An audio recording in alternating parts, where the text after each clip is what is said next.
এটা কি কি বানাচ্ছ না?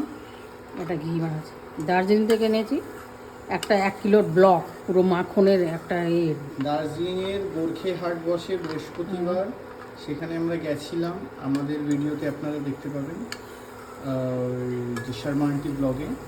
তো সেখানে আমরা একটা দোকান থেকে ওখানকার একদম দেশি গরুর ঘি কিনে এনেছিলাম, পুরো ব্লক পাওয়া যায় 1 কিলোর ব্লক নিয়ে এসে, এটা বৃহস্পতিবার কিনেছিলাম। হ্যাঁ, আমরা ফিরেছি আজকে রোববার।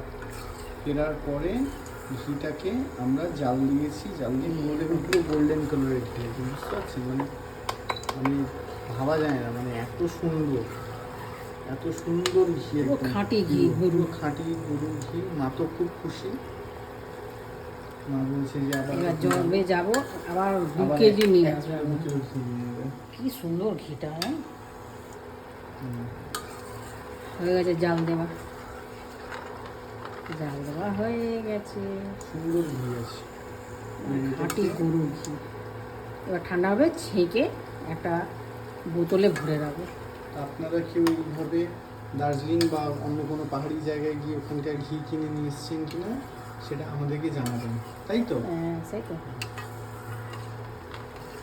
ঠিক আছে, রাখলাম।